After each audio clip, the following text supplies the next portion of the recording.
Hails, minions and mortals, this is Fang von Rathenstein, lead singer of the most metal band on earth, the Lords of the Trident, and we are running 7 live streams every single month, including full band concerts, solo guitar shred sessions, and even classic Sega CD game playthroughs. So head on over to youtube.com/Lords of the Trident and twitch.tv/Lords of the Trident and subscribe. We've got a Patreon too, so check that out. Do it quick before Andy realizes he played the Lords ad and not the Lord ad.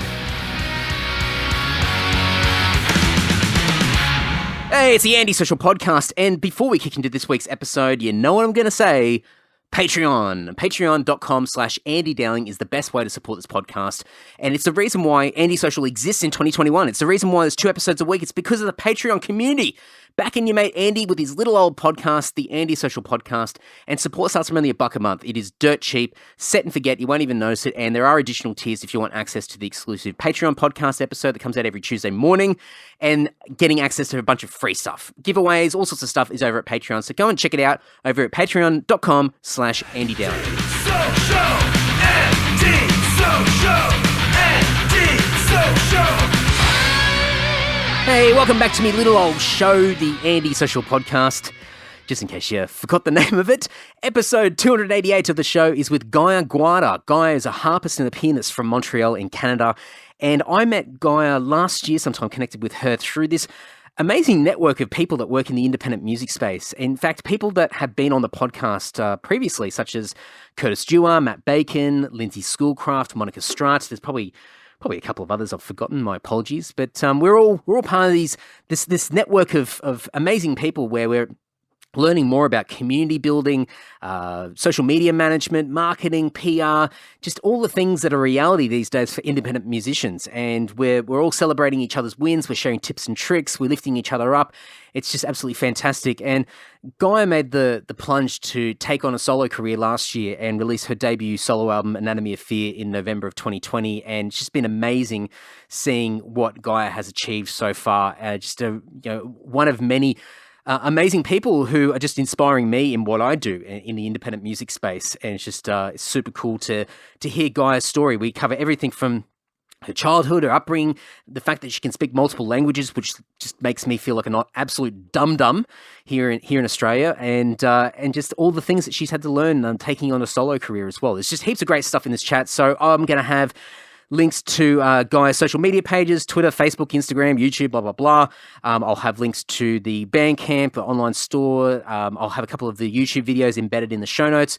Everything will be over at andysocial.net or andydowling.net or in the description of whatever you're listening to this through right now. So enough crapping on from me. Please enjoy this great chat with Gaia Guarda. Could you explain to me what on earth is it a theremin? Yeah, of course. It's very weird to explain, but it kind of works like a guitar, I would say. Like you can plug in an amp, or like you can plug it with. Mine is actually plug in a console. Yep. And it kind of works with your. I think it's like magnetic field. Yep. So like when you move your hands around, like it makes it like do different sound. Like it go higher, lower, it depends on where you put your hand. I'm still like trying to figure it out. So like So have you only just had it for a short period of time? Yeah, like it's been 4 days, I think, 4 or 5 days. Oh wow. Okay, so it's a new toy. Yeah. Because I saw your post and it said you're going to spend the weekend writing some music, and you mentioned this, and I thought I had to look it up, and then I saw a picture and I thought I've seen one of these before, but I've never really seen anybody use it or really see how it works specifically. So I could see the magnetic sort of field stuff. I thought this is just so bizarre. It's such a weird instrument. Yeah, it's really weird, but it's been on my bucket list for so long that I was like, you know what, I'm just going to get it and like try to figure out how to make it work after. But it's a little bit more complicated than what I was expecting, because depending on where you're putting it, if you have like things that are made with metal around it, it doesn't work as well. So I'm kind of not fucked, but a little bit, because like it's in my bedroom, like my home setup, it's in my bedroom. So like I have so much stuff around, so like it makes it sound kind of weird. So like, yeah, I need to figure out a better setup for it. Yeah, well, I can imagine that, because I mean, I just look around the room that I'm in at the moment, and there's so many things that could potentially, interrupt that signal and cause problems. So you would have to be in some sort of like padded room, a cell, to record. Yeah, almost. Yeah, wow. I think I love the idea of that sort of experimentation in music, where you're just trying lots of different things in the hope that not only are you using a different instrument, but it awakens something unique inside you from a creative point of view, where you just suddenly start to hear something that you never heard before, or you start to write in a different way. It's sort of like when, I'm sure you get it with a harp, like if you play a different harp, you start to play slightly differently than you were before. Yeah, that's true, because I got a new harp this year too. Like I've been getting like more stuff to play with, and like when I started with my first harp, I have a Celtic harp, so it's a little bit bigger, like it has like a more like warm tone to it, and I got it's called a harpsicle, so it's a little bit tinier, like that's the name of the brand, and but the sound is way different from the one that I already have. So like when I play it doesn't sound the same at all. I'm just like, okay, this is very different. So I feel like it kind of triggers creativity. And having a new instrument like the theremin also does that. Like I've been like working on stuff yesterday, and like I think I spent like 5 hours trying to figure out how to make it work on songs that I had in my head. Yeah, I love the idea of it, and I've seen it in the past with me. Like I pick up a different guitar, or might pick up a friend's guitar, or buy a new one, and like where my hands are on the fretboard and the way that like just the sequence of notes, I'm suddenly doing things differently. Just for some weird reason in my head, I'm just looking at it from a different angle than I was before. And so I totally get why people become really obsessed with getting new instruments or trying different ones, or when they say like a particular instrument has its own voice and its own personality. And I never understood that until I started playing different instruments myself, and I thought, oh, okay, now I get it, because it's just something, it just awakens something inside you that you didn't realize was there to begin with. Yeah, and even with because like my dad, he has like a lot of pianos, and like from one instrument to the other one, like you can tell like there's a different personality to the instruments. Like you're gonna play like in different ways. Like the way sometimes like the way the keys are, like they're a little bit smaller on that one, or like that one has a better resonance with the pedals. So like you kind of have to adapt to every instrument, and like they have their own thing. Like they're doing their own thing. Yeah. So with harp's not, from my perspective anyway, it's not the most popular of instruments out there, especially when it comes to like the music that we play, sort of rock based or metal based, or even sort of anything with a bit of ambience attached to it. Where did the harp come from for you? Like what got you into it? Who exposed you to the harp, and where you sort of thought this would be a really cool instrument to learn? Again, it was on my bucket list. I have a bucket list with a lot of like random instrument that I want to learn. But since I was a kid, I was really obsessed with it. And like I was like 4 or 5 years old, and my dad is a classical trained musician too. Wow. And like he really introduced me to a lot of different composer, and like to a lot of different genre in the classical music. And the harp was something that I was fascinated with it, but I never thought I would be something that I could learn, because like they're so rare, especially here in Canada. Like there is not a lot of people that make them, and the one that I got, like one is from France and the other one's from the States. So they were kind of hard to get. And I woke up one morning and I was just like, I want a harp. And I got like really, really, really obsessed. And for months, I would say like maybe like 6 months, I was like going on, I think it was, we have a website here, Kijiji. Like, I don't know if it's, you have it on in Australia. Yeah, it's like it's a little bit like Craigslist. Okay. Same. Sure. Okay. And I would go every day, and every 2 or 3 hours check if there was a harp there. I didn't have even money. I didn't have money to buy it, but I was like, I am going to go and I'm going to manifest the harp that I want. And like I was obsessed. Like I would go and like watch videos, and like I was trying to figure out which brand I wanted, and like I ended up like finding Kamak. That's the name of the brand that I have for like my Celtic harp. And I was really, really obsessed. Like I went to a bunch of concerts concert, like to go just hear the sound, I would go like and like try to figure out like what kind of different brands there were. And like I was asking, I had a few friends I already played a harp. I had like Lindsay Schoolcraft, like she helped me pick up my harp. And I had another friend that now she's in Finland. Her name is Elvin. Like she's a harpist too, and she really helped me like understand how it worked and what I should look for in getting one. And I found the one that I really wanted, but I had like no money to buy it, and it was pretty expensive. Like harps are, I think it was about 2,000, and like I was a starving student. Like I was living by myself.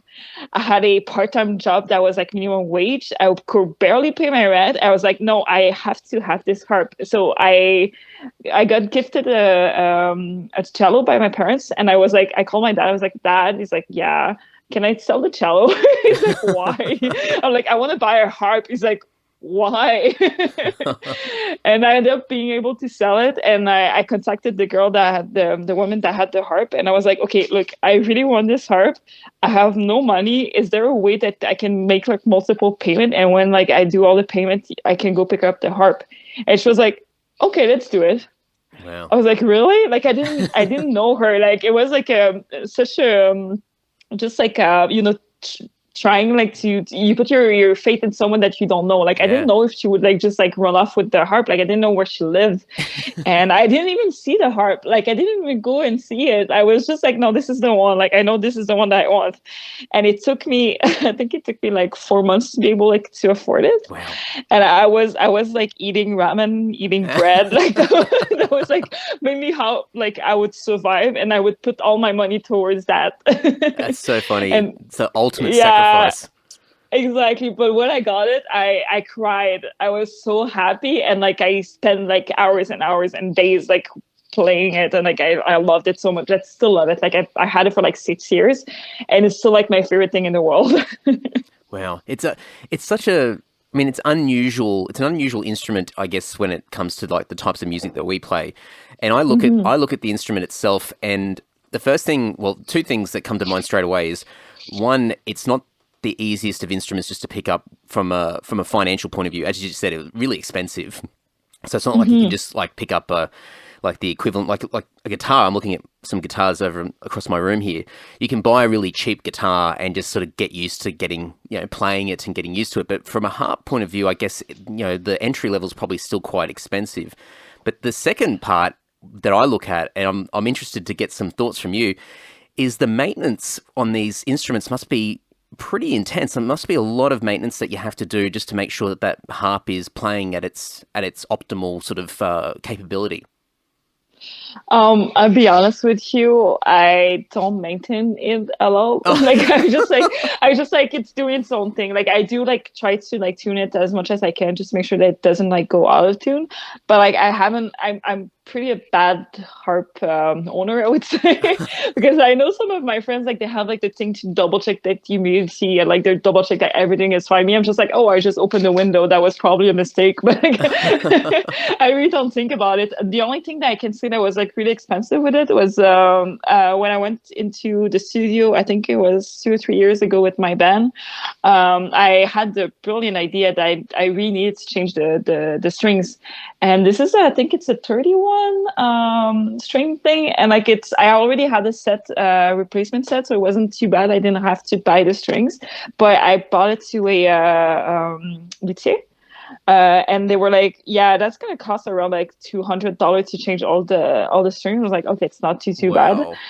Yeah, it's because it's really hard to do. Like I've changed one, and it took me like 3 hours to figure out, because you have to do like some sort of knots, and like I was like, because the first time I tuned it, I broke one of the strings, of course, and I ended up like going on YouTube and trying to figure out how to change it, and it was such a pain in the ass. I was like, I am paying someone to do it. Like at this moment, I can't afford it. I'm just going to pay someone to do it. I'm not dealing with that shit. Oh yeah. I just remember when I first started, learning how to play guitar, and also just, the strings, like, I break my first string and I'm like, now I've got to learn how to string my guitar. And it was just, trial and error, but always like breaking strings and just doing a really bad job with, winding them in. And for a while there, I'd pay for someone. I'd go to the local music store and get the guy to do all the string changes for me and tune it and make sure that it's all good, because it was just too much for me to handle to begin with. But that was 6 strings. That wasn't like 31 strings. That's crazy. Yeah, it's a lot. At least strings are not that expensive. I think they're like about $10 each. Yeah. Okay. And like you do not have to replace them as much as guitars. Usually you replace them when they start like playing weirdly, and like mine was about 20 years old when I had to change them. Wow. So I was like, I'm good for a long time. Oh, that's so good. So what do you need to do to keep those strings clean? Do you have like, is there some sort of like, it's just like a damp cloth or something like that just to keep them clean? Again, I am a very bad harp owner, so I don't do anything. Like I just to make sure that it's tuned. I just make sure that I have the levers on them on each string. So like you have to pull them up and down, like depending on what key you're playing. So this is a thing that I learned after, that you have to not let them up. If you do, it's gonna put a lot of strain and it can break the wood. But I don't clean my strings. I don't do much with it. Like I said, I just play it and I make sure like nobody touches it, that my cats are not fucking around with it. And that's it.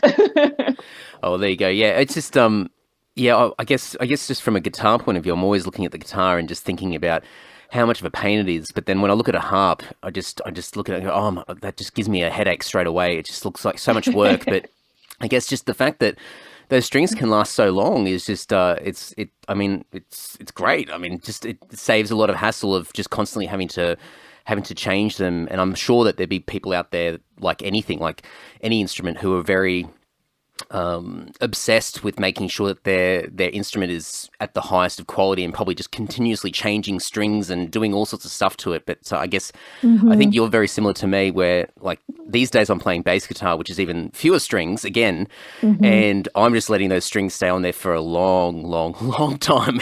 I'm just it's a good bassist. Yeah, that's it. Yeah, definitely. I'm definitely meeting the stereotype for sure. So when you said that, we're very similar. I think we just play it and then we sort of work it out later, and then when it's really, really bad, then we'll look at doing something maybe.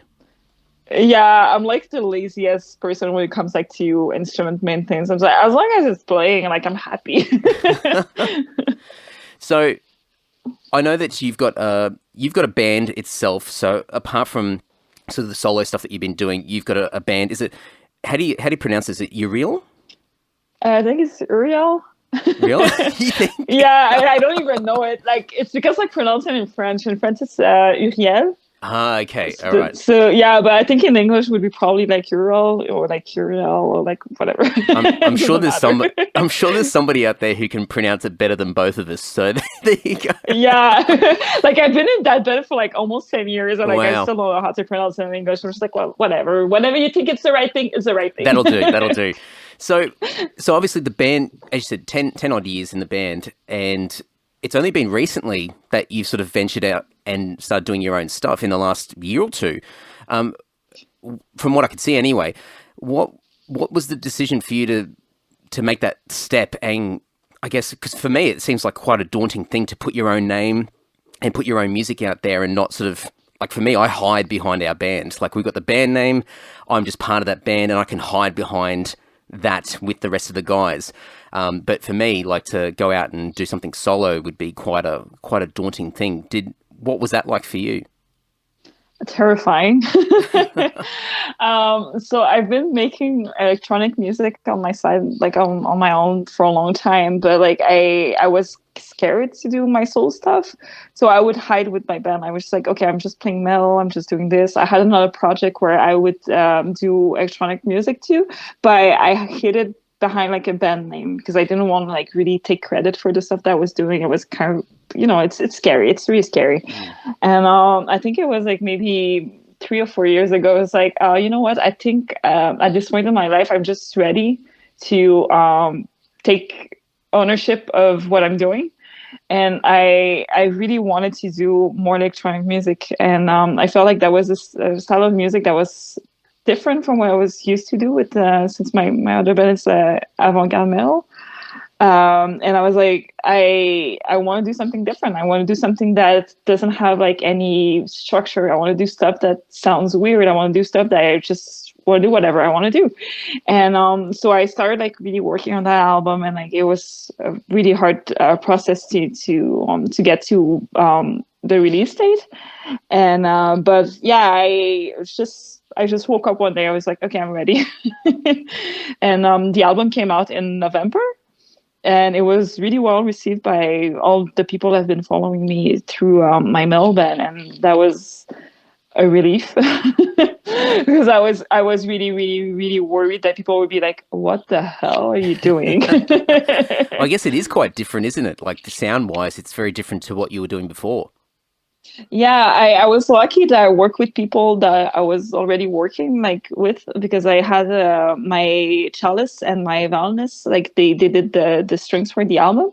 And then I had the chance to work with Rocky Gray from he's the ex-drummer of Evanescence. So like he really put together all the songs. Like he took my songs and put it like to the next level. Like it was really amazing. And I work with Tyler Williams. He's the producer for Lindsay's Coolcraft too, and he did a really good job to help me in the studio and like give me a lot of pointers on my harmonies for like my vocals and stuff. Like it was really, really good. Like I got really lucky with my team. Was it? You said before you sort of woke up one day and just sort of said to yourself, I'm ready. I'm going to make that decision to really sort of go off and do something yourself. But were there other people around that you were seeing who were doing something like you, like making those big risks and going out in a solo way that you were sort of looking at and going, okay, that's really cool, and that's sort of inspiring you to make that decision yourself?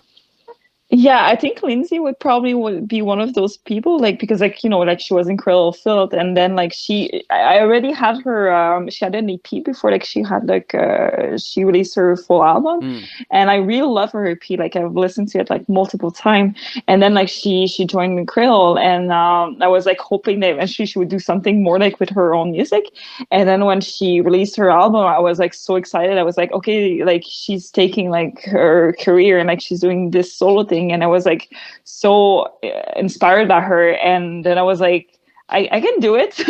I can do it too. I can be a solo artist. Was it hard?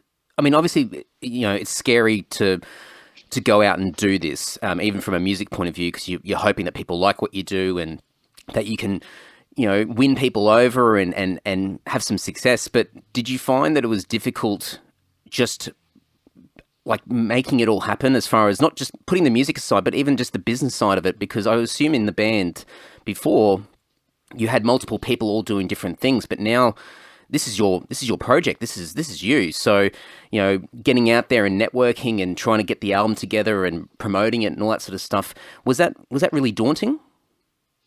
It was really hard because I like you said, I was used to have other people with me.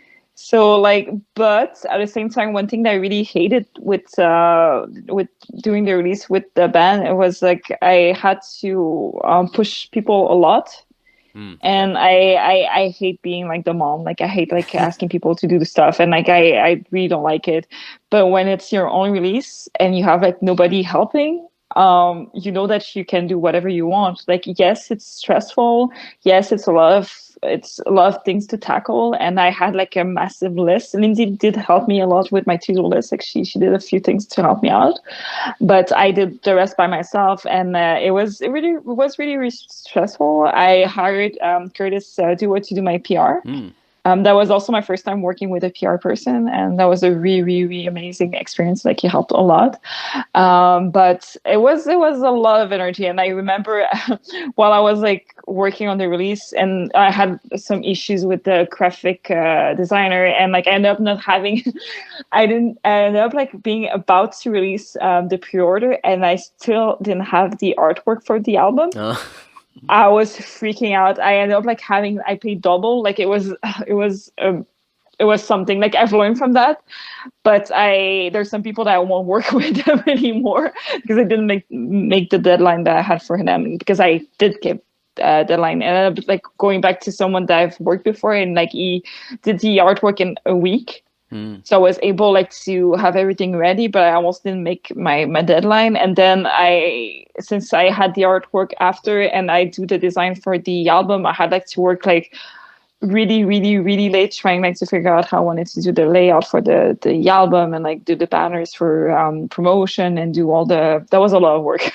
And I remember just like looking at my computer, I think it was like 2 a.m. Like I've been working nonstop for like 10 hours trying to figure out how to do the layout. And I was like, I don't want to do this anymore. I was like, music, it's too much work. This is too much. How people do that? And then I was like, okay, no, like just do it and then take a little break and then it's going to be better. But it was overwhelming.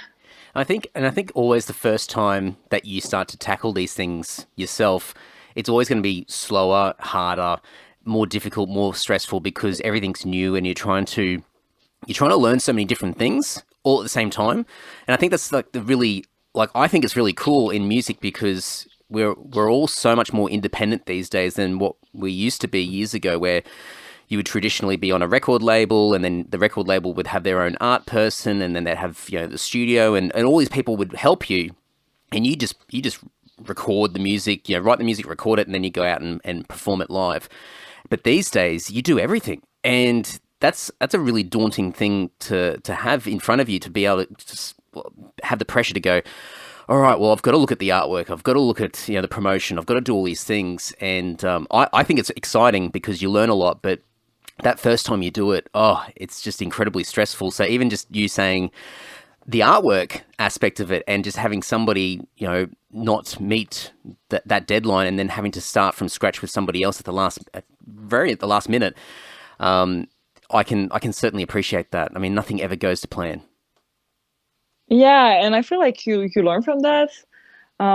Because like when it's your first release, like you put faith in people and then like you kind of realize that, okay, some people like could not make that deadline just because like that's the way they are, or like their schedule got too busy, and like you have to be ready to have a plan B if something happens. Also, I think that I learned, never pay people in advance. That is a mistake that I made, so I lost a bunch of money doing that, but like it's fine. Like this is not a really nice lesson, but at least like I know next time that I am gonna be like more strict on when I'm giving the money to the people, because then like I had a big hole in my budget because of it, and like I was not really happy with it. But it's thing that you learn, and then like I know that the next release I'm gonna have, it's gonna be easier because like I've already been through all the process. I'm gonna be faster. Like things are gonna be like way easier. That must be exciting I'm sure they will be. You'll have challenges, but they'll just be different challenges to what you had the first time. Yeah. Because I think even like in our band, we've been independent for, like a long time, years and years and years.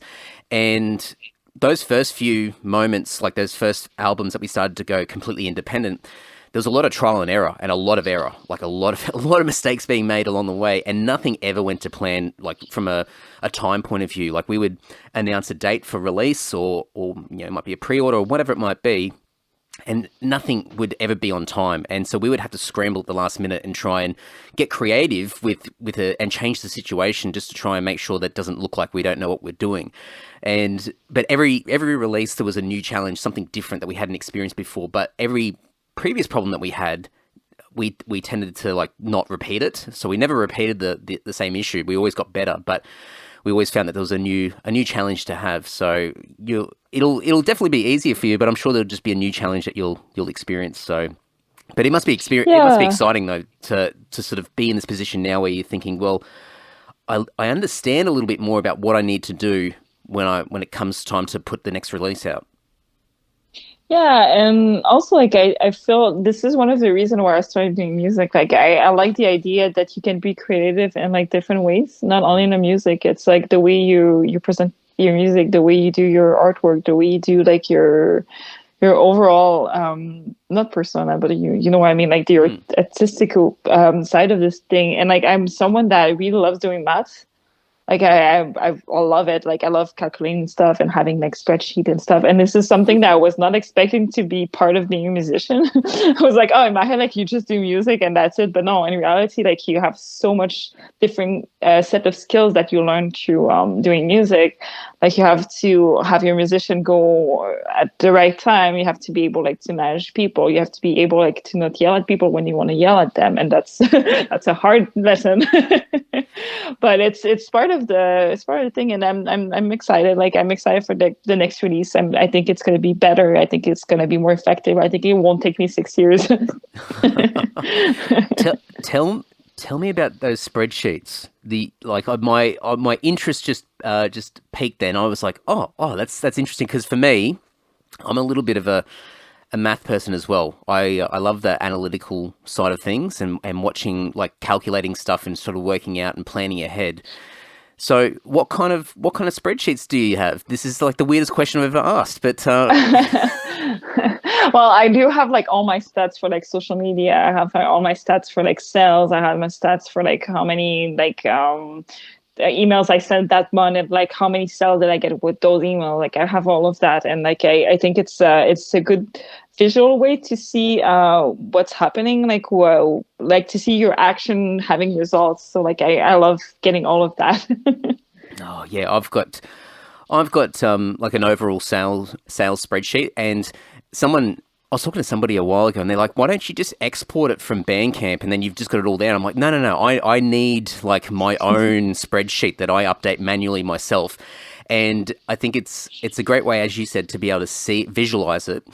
But I can color code things. I can format in a way where I can actually track what people are buying and then understand who I need to approach and who I need to talk to, or reward people, like people that I know that just always buy our stuff all the time. How can I make sure that when that person orders the next thing that I can add some extra, little goodies and gifts and things like that, just to say thank you. And like I live out of spreadsheets. I love them. I just think they're so good. And I know a lot of people listening right now going, oh God, Andy, shut up about the spreadsheets. But, nerds.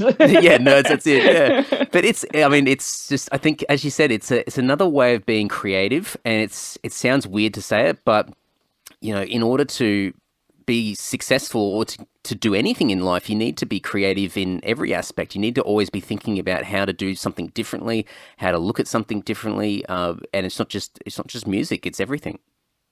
Yeah, and even like when you're doing the merch, like I've been thinking a lot about my merch, and like I was like, one thing that a lot of people, because I did a few survey, and a lot of my friends, they were like, oh, we would like to have like handmade stuff. And I was like, I don't know how to do anything. Like, I'm not very good with like manual stuff. I was like, well, I know how to do like watercolor paintings though. And I asked them like, would you guys love this? And they were like, yes. So this is something that I'm gonna work on. And it's something that I love doing. I love painting, and like being able to put that on my store. I think it's like a different kind of merch, and it's everything is unique too, and it's one of the things I really love about being musicians, because like you can do that. You can have like, you can be creative with your merch. You can be creative with the way you approach your fans. You can be like, there's so much things that you can do, and like you can take inspiration from other people and like just create your own thing too. Like it's such a fun career that I'm really happy that I chose that. You mentioned before Curtis Stewart and even Lindsay as well. And I think I'm sure there's some people listening that are probably connecting the dots about how we've been connected together, and we're having this chat now. There's this hub of people, and it's all come out of, Curtis and Matt Bacon and all them.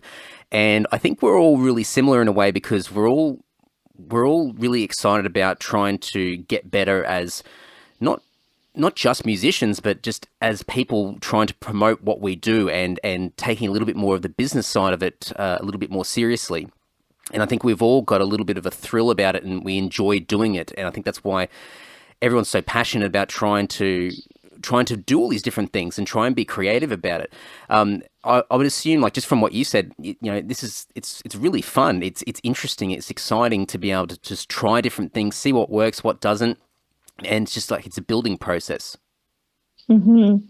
And like having people like Curtis like working with with me, like he's been like really, he's someone that's like so enthusiastic when it comes to everything that has to do with marketing and everything that has to do with PR, or just like with branding yourself, or like just like with the post. And like I feel like having people like him, or having people like Lindsay, having people like Matt Bacon, everything, like it makes you like want to do better. Like you want to make them proud. Yeah. Yeah, and like I love that. I feel like especially with Curtis, I feel like he's been like building like this community with people, and everybody's like helping each other. And like in the group that he has on Facebook, like you have one person asking you one information about like, oh, do you guys think about this thing? And like you have like a lot of people like jumping in and like, oh, I did this and this worked really well with that and blah blah. And I love that. I love the community. I love seeing people that are successful. I love seeing people that are trying to be successful and getting help from people that are successful. And I feel like it's the beauty of being independent and not having like, you know, like the giant like label trying like to get cash on with your stuff. Yeah. And I love that. And it's I feel like, especially this year, I think like I've been like joining more that community, and it's been amazing to see like people like reaching and like their full potential and like being successful. Like I feel like it's so inspiring. Like I saw your post about like the chart with your album, and I was like, this is amazing. Like I love seeing stuff like that. I'm like, that makes me excited. And for me, every time I log into either Twitter or Facebook and I'm seeing posts from like yourself or Curtis or like Monica Strutz or Lindsay, and everyone's talking about just what they're doing, and everyone's busy, but in a really good way, and everyone's just trying things all the time. And so whenever I have a day where I'm just not feeling motivated, or I'm feeling a little bit lazy, or whatever it might be, and I look and I see what all of you are doing, suddenly like it's not just a case of I don't feel guilty, but I just feel inspired, and I sort of get this little injection of adrenaline. I'm like, oh, okay, what can I do? And so I start looking around. I'm like, okay, what was I meant to be working on that I'm not working on at the moment? And it's just for me, it's been a really healthy way of just constantly trying to get better, because I can just see all these great people that are all trying to do the same thing, and you can see everyone getting different types of success along the way. They get little wins, and everyone celebrates it, and it's just great. I love it, and it just keeps me motivated and driven. So it's nice to even hear you say that, because it's just I think it's just, I notice that from my side, and it's good that everybody appears to sort of all be thinking the same way. Yeah, and I feel like because when I did study classical music when I was younger, and when I was in school, I felt like there was like so much competition, and most of the people that I was in school with, they're not doing music anymore. And like I remember like I think I was like 18 or 19, and I was like, I feel like this is such a waste of energy to just like be in competition with other people. Like you in my head, I was there like trying to be the better version of myself. And when I see people getting successful and stuff, I'm just excited for them, because I know that we're all working towards something, and like seeing people getting like wins, I'm like, this is amazing. And like I always feel like this is what makes me want to do more, and makes me want to, it's like seeing someone successful makes you realize that it's a possibility to be successful in that industry.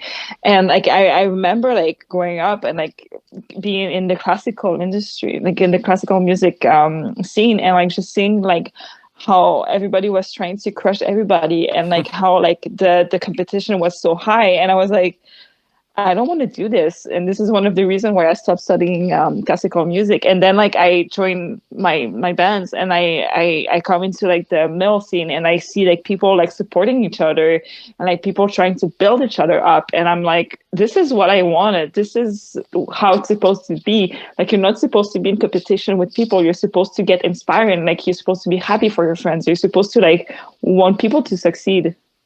I wonder if it's a case with classical music and classical musicians where the opportunities in that classical space are quite limited, and that probably encourages that more competitive behavior, because people realize that there's not that many places that they can be successful, and so more people are trying to go after a very limited amount of opportunities. Whereas I guess and it's probably changing now because the internet and everyone can get out there and just play their music regardless of the style of music now. But I think rock music and metal music and like just a lot of the traditional band sort of music that's out there, I think people have realized quite a while ago that there's just like everyone can be successful. There's more than enough opportunities to go around. I think you can have your own community on the internet and you can have fans from all over the world, and you don't have to have tens of thousands of fans and try to compete for the same spotlight. You can have your own spotlight, and the more that you help other people, the more success that you get yourself. It's sort of like that whole, the more you give, the more you get. But I think maybe classical is probably just one of those not so much genres, but just I think that's just a place that is just I think it's just probably a little bit slower to sort of understand the possibilities, and maybe that's probably what it was for you. Yeah, also like you have to think about the fact that was in 2009. So it's like it's been like 12 years. So yeah. From what I think what happened is like most people like the classes, like the program were not built to be something that you could do on your own. So it was something that, yes, you get like a really good training and like you're going to be really good at your instrument. But the thing is like, if they don't teach you how to go and get opportunities, they don't teach you how like to be a go-getter, like to like try to work for yourself. They just like, they give you all the information to be a really good musician, but then you're just left by yourself. So like everybody gets really stressed out. Like they're really trying to do stuff, but they don't know how to do it because like the programs are not meant to be in a way that you're able to do your music by yourself. And most people, like, especially I was doing singing, and a lot of singers, they just sing.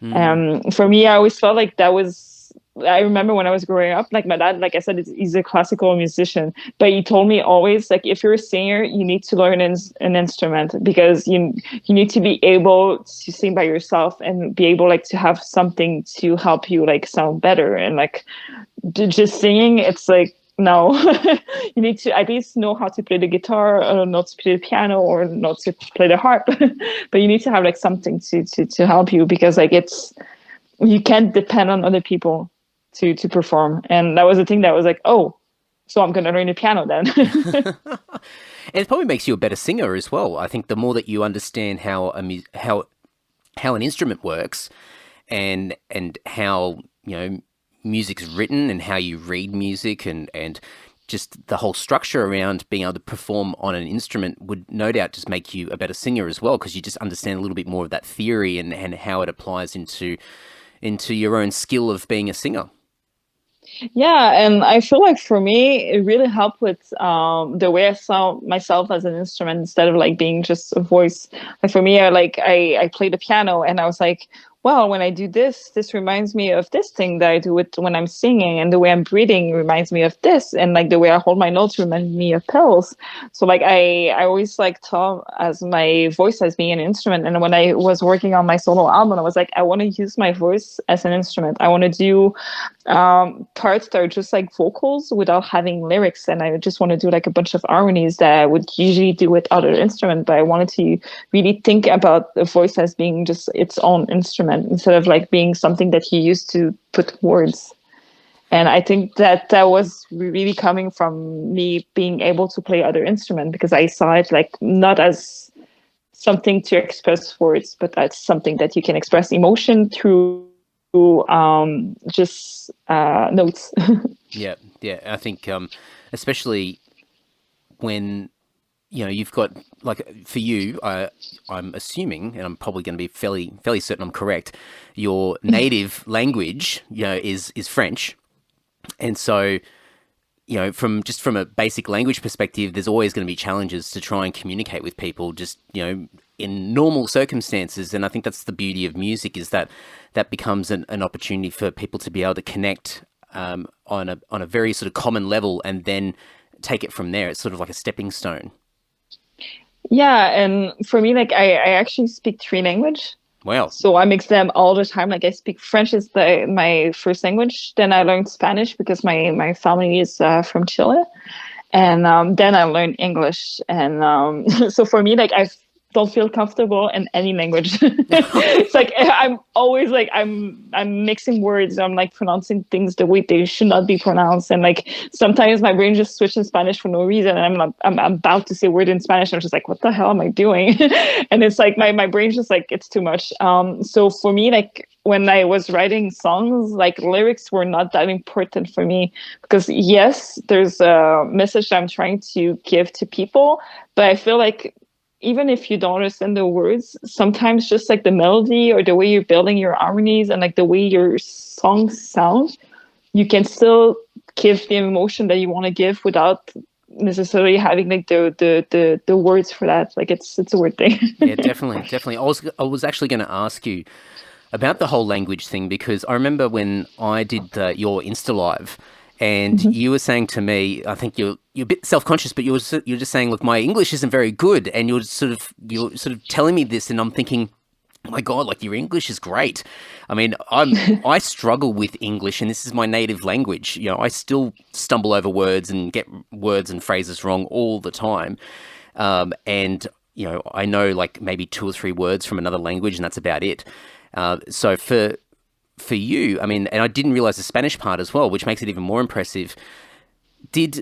When it comes to, I guess I'll focus on English to begin with, because Montreal's like, you know, it's a very heavy sort of French sort of basis in that area. Was it a case that you sort of grew up with French to begin with, and then later on picked up Spanish and then English? It's a very weird thing. So my dad, when I was a kid, my dad was a single dad. Like he had me by himself, and he came to Canada when I think he was like 15. He went away from Chile because there was like the people were dying over there. Like, so he came here, and so he didn't speak French at all. And like he started learning and blah blah, and like he went to school, and then he met my birth mom, and like she had me, and my dad ended up like just being with me all the time, and like she left, and he was like, well, if I start talking to her in Spanish, she's gonna get really mixed up when she starts school. So like my dad was just talking to me in French. And so until I was around like 4 or 5 years old, I would speak French. I would understand Spanish, but I would not speak it. So like my grandparents, like my grandma doesn't speak French, and like she would talk to me in Spanish, and I was just answering French. And then my dad met my mom, and like she's from Cuba. So he brought me with him to go visit her, and I was there for like a few months, and like I ended up like going to school there for a few months. So like my Spanish just like unblocked. Like I started like being able to speak it, because well, if I wanted to have friends, you have to speak Spanish. There's like nobody speak French except my dad. So I unblocked my Spanish there. And then I went to school here in Montreal. And in Montreal, it's mixed 50, I would say like maybe 70% French and like 30% English, depending on which neighborhood you are. Right now, I'm in a neighborhood that's more English. But I always live in like neighborhoods that were like more French. So it's very weird. And also like my partner he speaks English. We don't speak French to each other. He does speak French, but like we don't speak French to each other. So like that really like helped with my English. Like now I have someone that I ask him like, how do you pronounce this thing that I read on this thing that I'm reading? And he's like, okay, he said the word. I'm just like, okay, can you like slow down? Can you separate the word so like I can understand what it means? And like I'm reading stuff, I'm just like, what does that mean? And like he explains to me. So like I've been learning more with him. But also when I was younger, I started like being really interested in like understanding the songs I was listening to in the radio. So I would go on the internet and I would type the lyrics, and I would trying like to translate them so I would be able to understand what it said. So like that's mostly where I learned my English, just like translating songs online. Wow. What a confusing childhood. I ended up with a very confusing adult. So it's incredible. I mean, I guess, you know, obviously having the basis of French, then learning Spanish as a child, and then eventually English as well. If you're looking at the 3 languages separate, and I think this is something I hear quite a bit, is English the most complicated out of the 3? It depends. I feel like talking French is pretty easy, but writing it's really complicated. Because there's so much like grammar things, and like even if it's my first language, I don't feel comfortable when I'm typing. Like I have to double check. I'm like double checking dictionary just to make sure that what I wrote was fine. But English, I feel like talking is hard, but writing is easy. Wow. maybe it's because my grammar is probably shit, so I just don't know. But like talking for me like was really hard. It's also, I guess, I was pretty shy. So it took me, like, I remember the first, so like my album came out in November, and I remember the first interview that I had to do, like talking in English. I was like, I am going to fail this. This is going to be terrible. And it wasn't that bad. And now like it's been like six to 7 months, and like I feel more comfortable when I'm talking. I'm just like, okay, this is just, my brain just went into English, so it's fine. But French written is very hard. Yeah, I mean, any language for me is really difficult, and I think especially if you're learning, or you want to try and learn when you're older as well, that makes it even harder. But I think from what people have told me, and I'm sure you'll be able to tell me whether this is true or not, but I think once you start to learn the second language, and you start to understand the commonalities between how things are structured, then it makes it just a little bit easier to pick up another language after that. Like you sort of get a little bit of a process of how to sort of approach it and absorb, this new way of talking. Yeah, I think so. Also, there's some language like doing the jump is a little bit easier. Like, so French and Spanish, they're very similar. Like the way we write, the way we talk, it sounds a lot like French. So like it's easy. But when we go to a language like French to English, it's harder because like the base for French is Latin, and like the base for English, I think it's German, like Germanic. I don't know.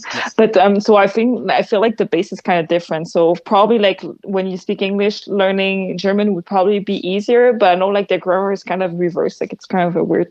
The way they said things is kind of different, but the pronunciation is kind of similar on a few things. And I think with Spanish alone, there's so many different variations of Spanish as well, depending on what part of the world you're from. So I would assume that you mentioned Chile and Cuba. Were they sort of separate and slightly different as well as far as the type of Spanish that they were speaking? Yeah, I can give you an example. Like there's a few words that when you say in one person, like if that person speaks Spanish from Chile, they're going to understand things differently. So there's a word, it's called wata. When you say that in for Chilean, that's like the belly. You say that to someone from Cuba, they're going to be like, what the hell are you talking about? Like, I don't know what that is. And then there's a word like that, or you have wawa. For Chilean, a wawa is a baby. For Cuba, a wawa is a bus. So it's not the same thing at all. Oh, so there's another layer of complexity to it that I guess you pick up as you go. But I guess with Spanish, and there'd be a foundation that is probably you can still get by in another country, even though some of the words are different. They can kind of understand what you're talking about. Oh yeah, for sure. I mean, it's the same thing with English, like English from Australia and like English from Canada or English from the States, depending on which states. Like it's different from a place and the other, and you still have like the basic English or the basic Spanish. It's just like there is a few expressions that are different.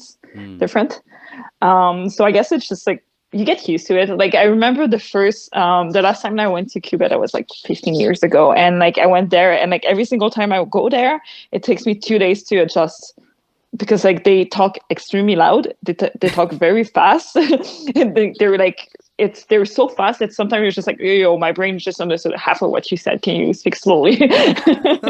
And then after 2 days, you kind of like your ears kind of get used to the accent and the way they express themselves. So like you get used to it. So I think it's the same thing with English.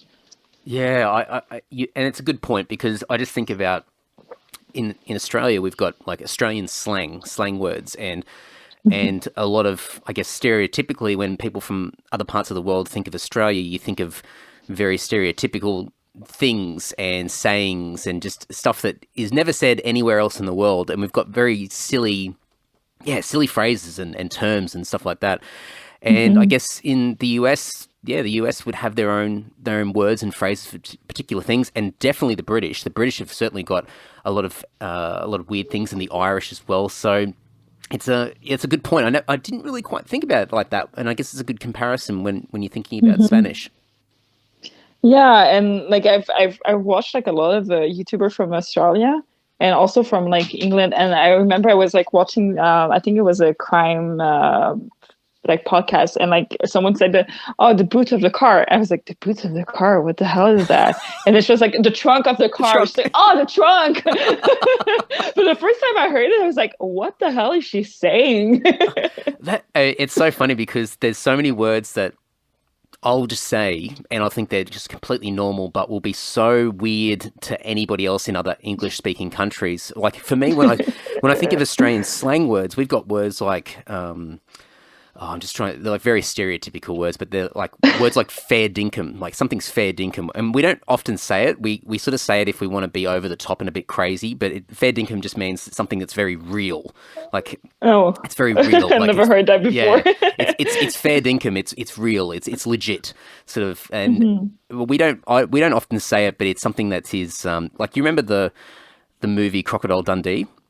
Yeah. Yeah. So that sort of stereotype that a lot of other parts of the world think of Australia when they look at that sort of movie, that sort of talking is sort of like that. It's very over the top. It's just it's ridiculous sort of ways of communicating, and so we've got a little bit of that in our culture. But yeah, there'll be other things like you said. That's a great example of like the boot of a car. Like I would never think that was weird, and and I'll find that I'll be talking to somebody from the other side of the world and reference something, and they won't know what I'm talking about, but I just think it's completely normal. So yeah, boot of a car. Like I just think I would never call if I hear an American say the trunk, a trunk of a car, I'd get it.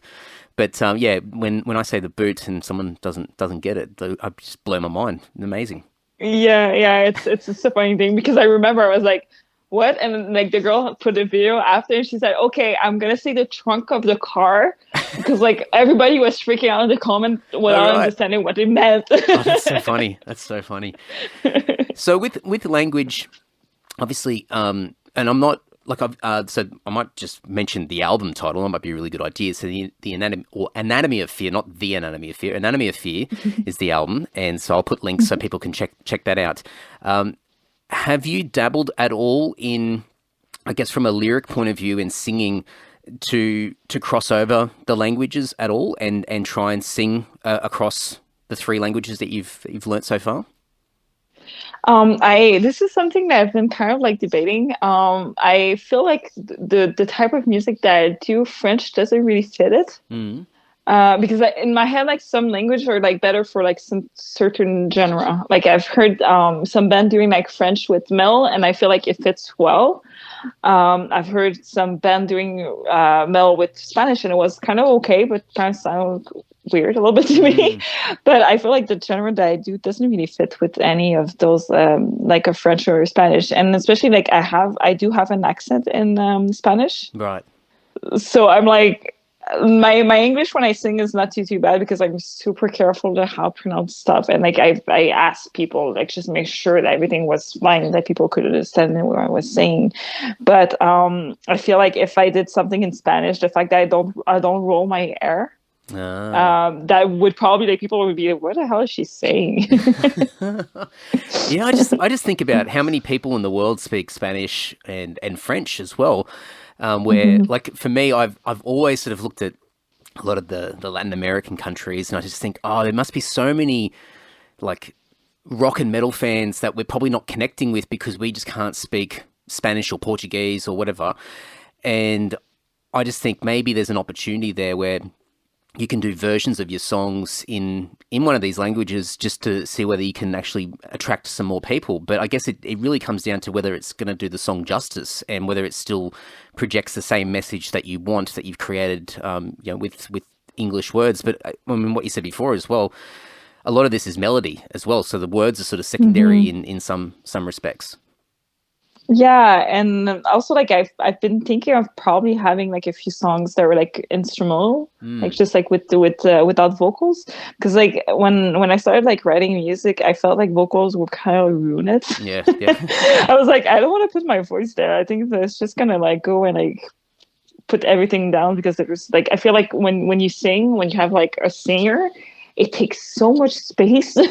Yeah. And like especially with the type of music that I do, and my metal band, it's kind of different. Like I'm more like I feel like the way I use my voice with them, it's more like I'm just like a background noise. I sound like a background sound when people are listening. They're just like, oh, there was vocal, I forgot. Yeah.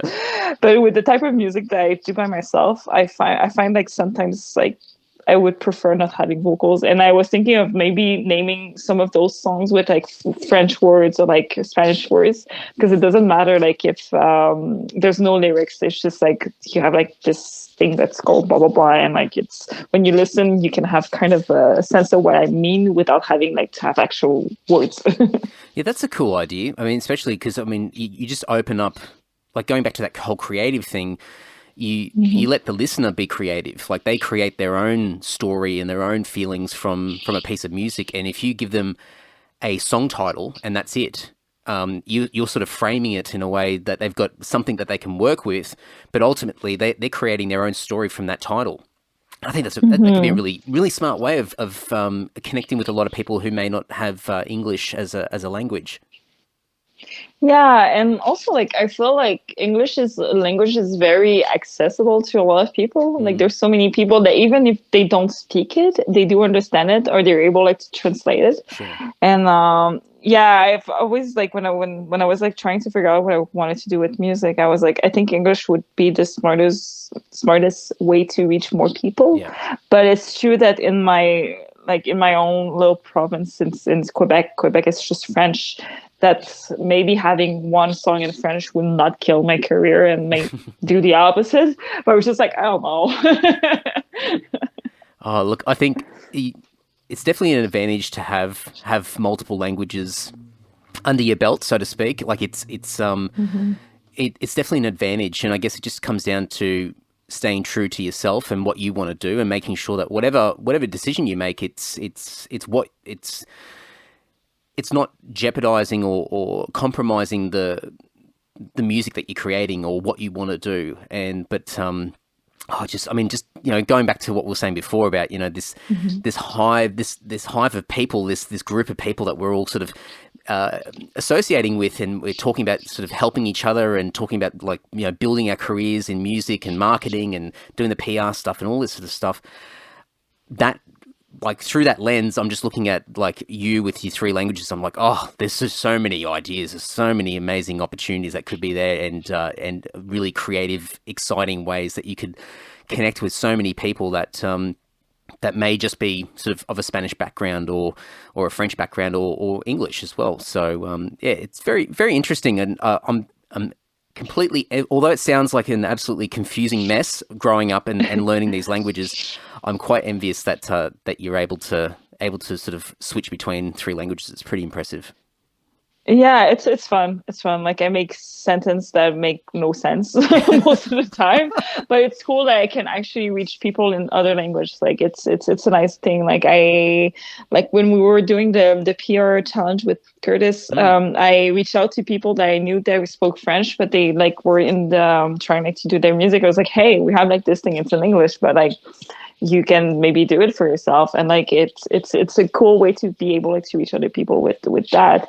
And like I get messages in French, I get messages in Spanish, I get messages in English, and I'm just like, sometimes I get some in like Italian. I'm just like, okay, this is too much. Like Italian, like I can't. But it's because of my last name. Like my last name I think is Italian, so like a lot of people assume that I speak Italian, but I don't.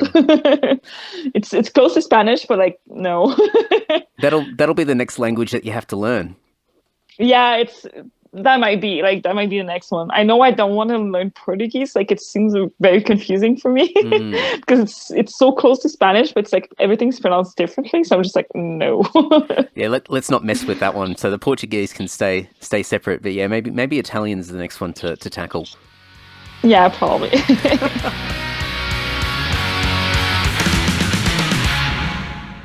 Okay, reach out to Gaia on the socials, Twitter, Instagram, Facebook, YouTube, etc. by searching Gaia Guarda. I'll have all the links to the social media pages, including Bandcamp as well, her online store. I'll embed a couple of video clips. I'll put a whole bunch of stuff in the show notes over at andysocial.net so you can check it out. Definitely go and check out Gaia's debut solo album, Anatomy of Fear, as well. Have a listen to that. Go and pick it up and reach out to her. Let her know what you thought of the chat and the episode and music. I'm sure she'd love to hear from you. And also go back and listen to some of the other episodes that I referenced at the beginning of this chat, where these people that are all part of this community, I've met so many amazing people over the last few years that are all sort of helping each other out in independent music, this DIY space. And I really encourage you guys, the musicians that are listening to the podcast to reach out to these people and be part of the community. There's so many great tips and tricks and things that we learn, and we celebrate the wins, and it's just absolutely fantastic. So go back and listen to episodes with Curtis Dewar. There's a couple with him, Matt Bacon, Lindsay Schoolcraft, Monica Strutt, and there's probably a stack of others. I'm forgetting people's names, so my apologies. But there's a wealth of knowledge in the Andy Social back catalogue alone, let alone everywhere else. But if you want me to connect you to any of these people, certainly reach out to me as well, and I'm happy to hook you guys up. So what else we got here? Oh, well, you know what I'm going to say next. Patreon, of course. Patreon.com/Andy Dowling.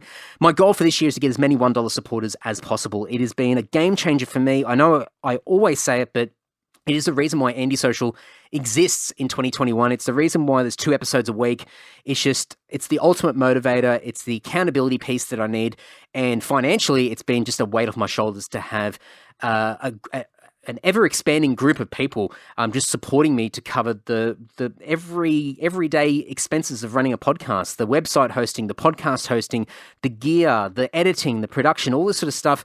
It just all adds up over time, and it's one less thing that I have to worry about because there's these amazing people over at Patreon supporting me. So I thank you in particular to the top tier supporters. In my top 2 tiers, these people are just amazing. They're the heavy hitters, the heavy lifters of my Patreon community. So a massive thank you to Andrew from Perth, Mick G from Sydney, Ash from Deniliquin, Dan from Dapto, Rod from Rayleigh in North Carolina, Patrick from Canberra, Liam from Brisbane, Chris from Sydney, Brendo from Leeton, Tim from Canberra, James from Brisbane, Christian from Canberra, Steve from the Gold Coast, and Andrew from Sydney. Thank you very much, guys.